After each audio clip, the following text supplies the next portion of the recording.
Et si pour une fois on parlait des personnages qui sont pas très connus. Salut tout le monde, c'est Lucie, j'espère que vous allez bien. Aujourd'hui on se retrouve pour une nouvelle vidéo et j'ai décidé de vous parler de Maggie Guigri, qui est un personnage plutôt apprécié dans Magical Doremi mais qui finalement est pas très mis en avant et très peu connu. Donc j'espère que vous êtes prêts et c'est parti.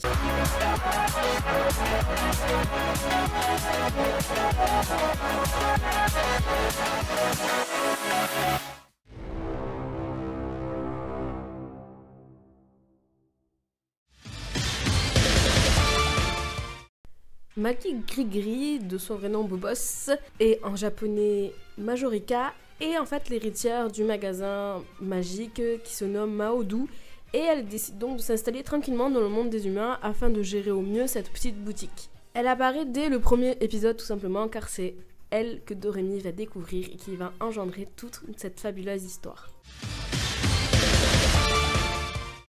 Déjà, pour commencer, pour ceux qui n'auraient pas compris, Maggie Guigri est une femme dont la couleur principale est le vert.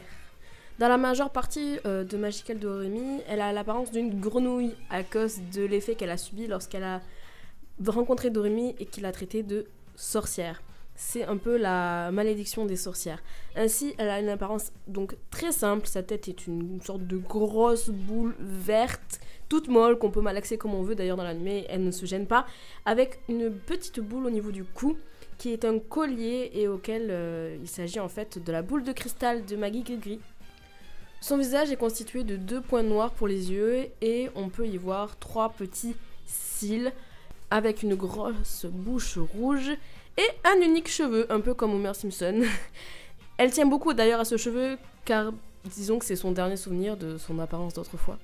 Maggie Guigri a une apparence très simple mais très efficace, c'est l'une de mes personnages préférés en termes d'apparence, je l'adore, elle est dessinée, elle est géniale. On peut aussi la rencontrer sous sa forme originale, même si dans le premier épisode on la voit, mais c'est vraiment très sombre et on n'a pas beaucoup de détails. Là où on la voit principalement, c'est à la fin de la saison 4, parce qu'elle reprend tout simplement son apparence. Comme finalement la plupart des sorcières, elle est habillée totalement en noir, avec un col violet pour sa cape. Elle avait aussi des cheveux verts, un vert militaire, avec 2 chignons, un peu comme Doremi, mais c'est plus des chignons pointus. Et elle a aussi une peau très pâle avec un nez et des oreilles pointues. Et disons que, en général, les héroïnes la trouvent beaucoup plus mignonne en grenouille. Et nous aussi, on va pas se mentir. Pourquoi de apprentie, c'est tout coloré, c'est etc. D'ailleurs, il y a eu plein de fanarts d'elle apprentie avec du vert vraiment pétard. Et une fois qu'on est sorcière accomplie, pourquoi devenir aussi sombre? D'ailleurs, elle a une apparence vraiment très sorcière cliché. Très franchement, on a plutôt une Maggie Guigri classique et lisse sur tout l'anime. Quand je dis lisse, c'est-à-dire qu'il n'y a aucun trait qui est spécifique et qu'on se dit à chaque fois dans un épisode « Oh, ça je savais pas !» Non, dès le début, nous savons que Maggie Guigri est une sorcière colérique qui passera ses journées à se disputer avec ses apprentis. C'est d'ailleurs hyper drôle, ce qui fait d'elle un personnage extrêmement drôle et extrêmement génial tout simplement, même si parfois elle refuse de la mettre. Elle adore ses apprentis. En fait, c'est un peu... ouais, non, je cache mes sentiments, mais je vous adore les filles. Et j'adore ce personnage. Franchement, il me fait trop rire. C'est juste... C'est une râleuse professionnelle. Et ce qui la rend hyper drôle. Franchement, dites-moi en commentaire si vous la trouvez drôle. Personnellement, elle me fait tout le temps mourir de rire. Nous connaissons pas réellement l'histoire de Maggie Guigri avant qu'elle rencontre Doremi, donc finalement ça commence le jour où une jeune fille nommée Doremi rentre dans sa boutique et la pointe du doigt pour la traiter du mot interdit, sorcière. En la pointant ainsi du doigt, Maggie Guigri prend une forme de grenouille et pour pouvoir retrouver son apparence normale, elle est obligée que Doremi devienne une apprentie pour pouvoir devenir par la suite une sorcière totalement accomplie.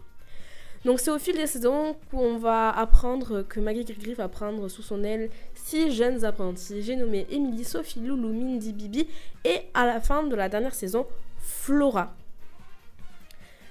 Durant les saisons et notamment la saison 2, Maggie Guigri et sa fille Lala passeront leur nuit à s'occuper de la petite Flora qui ne cessera pas, écoutez-moi bien, de pleurer une seule fois.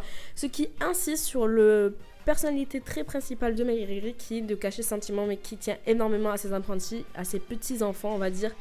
Et au cours de cette même saison, on apprend que finalement la maman de Maggie c'est une personne qui vit dans le monde des humains qui est nommée Maya. Et à la fin de la dernière saison, arrivera ce qui arrivera, c'est-à-dire que Doremi parvient à lui rendre sa forme humaine. Malheureusement pour nous, elle ne restera pas dans le monde des humains, mais elle ira bien dans le monde des sorcières, mais pour une très bonne raison, c'est-à-dire s'occuper de la petite Flora. Certes, l'anime s'appelle Magical Doremi et le but c'est de suivre Doremi et ses amis au cours de leurs aventures. Maintenant, je suis très déçue de ne pas en savoir plus sur Maggie Gris parce que c'est un personnage qui est, disons, sous-côté. J'ai l'impression, pour moi c'est vraiment un personnage incroyable qui est hyper drôle, qui est hyper attachant, qui cache bien ses sentiments et qui a des personnalités qui correspondent beaucoup aux personnes d'aujourd'hui, je trouve, à cacher ses sentiments et pas vouloir dire forcément la vérité. C'est vraiment un personnage attendrissant qui est juste génial, qui mérite d'être plus en avant, de plus avoir de fanart. Personnellement, j'adore ce personnage, c'est d'ailleurs pour ça que j'ai commencé cette série par Maggie Gris car je pense qu'elle mérite beaucoup d'être mise en avant. Quand tu cherches sur YouTube, il n'y a rien sur elle et je trouve ça très dommage. Donc j'espère que cette vidéo vous aura plu. N'hésitez pas en commentaire ce que vous pensez de ce personnage, si vous l'aimez, si vous le testez, si vous le trouvez surcoté, sous-côté.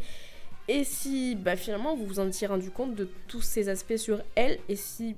après ça dépend si vous êtes allé loin ou pas dans l'anime Magical Doremi. En tout cas moi ce personnage je l'adore, je l'aime vraiment beaucoup. Donc je vous dis à bientôt pour une prochaine vidéo.